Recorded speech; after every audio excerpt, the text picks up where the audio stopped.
Violent walked out of the forest as the sun rose. Each step felt sure. Her back was straight. Her eyes were clear. But when she reached the hill overlooking her village, smoke rose into the sky. Drums echoed, fast, desperate. The sound of screaming carried on the wind. Violent's jaw tightened. Something terrible had come to the village, and this time she was not running away. Violent ran toward the village. Her feet moved fast, barely touching the ground. The path she once feared now felt familiar, like it recognized her. As she drew closer, the air thickened with smoke and panic. Houses were burning. People ran in all directions, screaming names, carrying children. The village bell rang without rhythm, a sound of pure fear. "They have come again," someone cried. Violent stopped at the edge of the village.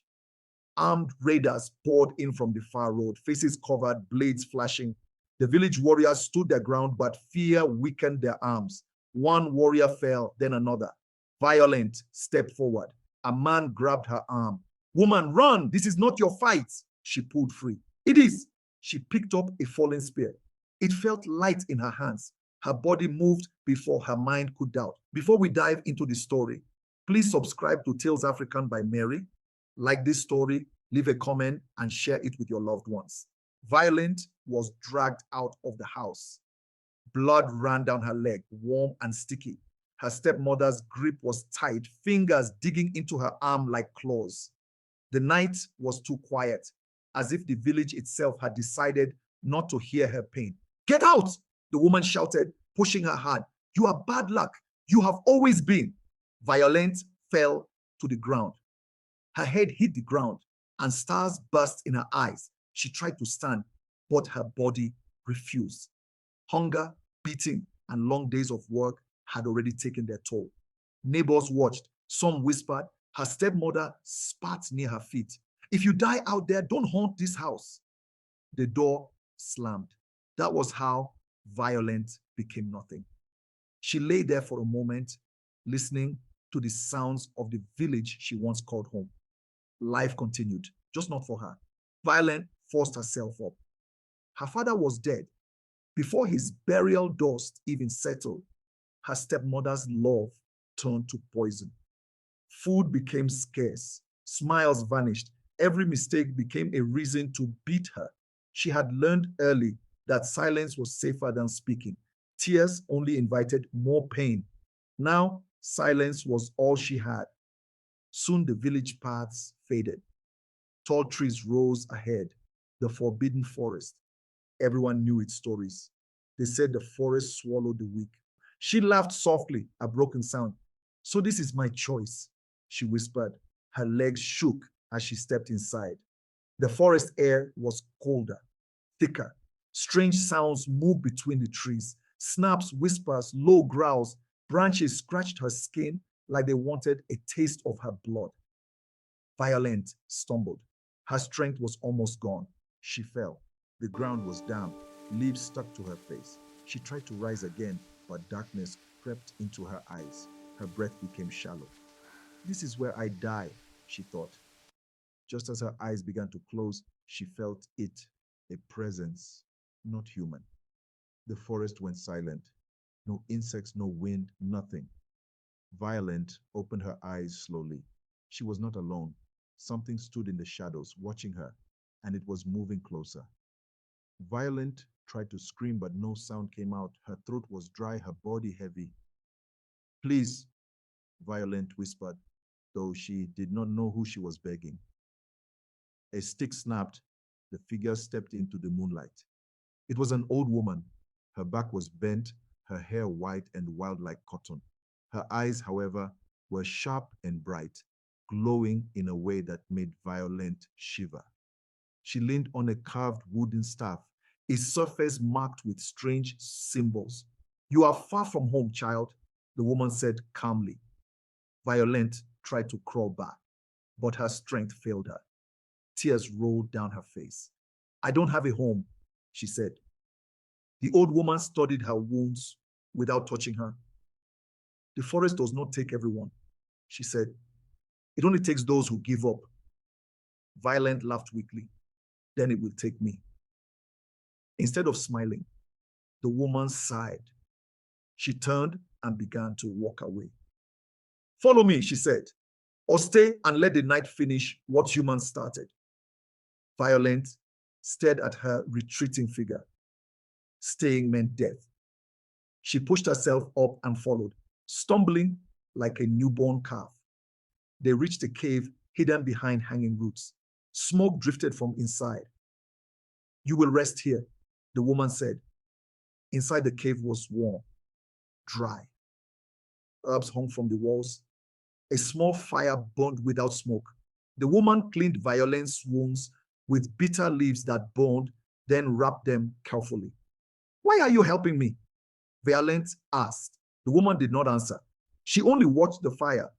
Later, as Violence ate thin soup, strength returned slowly to her fingers. My name is Violence, she said quietly, as if reminding herself she still existed. I know, the woman replied. Violence froze. How?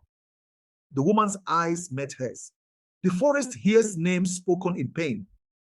Night passed, but Violence did not sleep. Dreams chased her. Her stepmother's face, villagers turning away, her father's grave. At dawn, the old woman stood and said, Come. She led Violence outside to a clearing. In the center was a circle of stones blackened by fire. Why am I here? Violence asked. The woman raised her staff and pointed it at her chest. Because you stand between two paths. Violence swallowed. What paths? The woman's voice dropped. One leads back to weakness, the other leads to power. The forest grew darker, though the sun was rising. The old woman stepped closer and whispered, Do you want to remain prey or become a lioness? The ground beneath Violence's feet began to tremble. Violence did not answer at once. Her heart beat loudly in her chest. Prey, lioness. The words burned inside her like fire and fear mixed together. I am tired of running, she said at last. The old woman nodded slowly, as if she had been waiting for that answer all along. Then you must learn to stand. She led Violence into the circle of stones. The air inside felt heavy, pressing against Violence's skin. The old woman sprinkled white powder onto the ground and lit a small fire in the center. The flames rose high. Kneel, the woman commanded. Violence knelt. Strength is not given, the woman said. It is earned through pain. The fire changed color, burning deep orange, then red. Suddenly, the world around Violence shifted. She was no longer in the forest. She stood in her old home. Her stepmother's voice filled the air. Useless girl! Violence felt the blows again. The hunger, the shame, the nights she cried silently so no one would hear. Her legs shook. Stop, she whispered, but the vision continued. Villagers passed her by, their faces empty. Doors closed, children laughed as she was punished for crimes she did not commit. Tears streamed down her face. I survived, she cried. I survived all of it, the old woman's voice echoed. Then face it. The fire flared. The pain in Violence's body returned sharper than before. It felt as though her bones were being pressed, tested, reshaped. She screamed. The forest roared back. Animals circled the clearing, eyes glowing, bodies tense. None attacked. They watched. Do not fight the pain, the woman said. Let it teach you. Violence clenched her fists. She remembered every insult, every slap, every night she slept hungry. Instead of breaking, something inside her hardened. Her scream changed. It became a roar. The fire shot into the air, lighting the sky. The ground shook violently. Trees bent low as if bowing. The old woman stepped back, her eyes wide. Good, she whispered. The pain stopped suddenly. You will not leave the circle until dawn, the woman said. If you survive the night, you will be reborn. She turned and walked into the trees, leaving Violence alone with the dying fire. From beyond the clearing, something growled. Deep, slow, and hungry, Violence lifted her head. Whatever was coming was not part of the test. The growl came again, low, powerful, close. Violent pushed herself backward, her heart pounding. Her body was tired, but something new moved inside her. Sharp awareness. A shadow slipped between the trees. Then another. A full-grown lion stepped into the clearing. Its mane was thick and dark, eyes glowing like fire in the night. It did not rush violent. Fear rose in her chest, but it did not control her. Stand, a voice whispered in her mind. Violent stood. The lion stopped. Its tail flicked. It lowered its head, not in attack, but in challenge. Violent met its gaze. She remembered her stepmother's eyes when she was angry. She remembered the villagers' cold stares. None of them had broken her. She would not break now. The lion roared, shaking the trees. Violence felt the sound in her bones. Instead of running, she stepped forward. The lion stopped. Slowly, it turned and walked back into the forest. The trees swallowed it whole. At dawn, the old woman emerged from the shadows. She studied Violent for a long moment. It has accepted you, she said. Violent looked down at her hands. They were scarred, but steady, strong. What happens now? She asked. You leave, the woman replied. The forest has given you what it can. Will I see you again?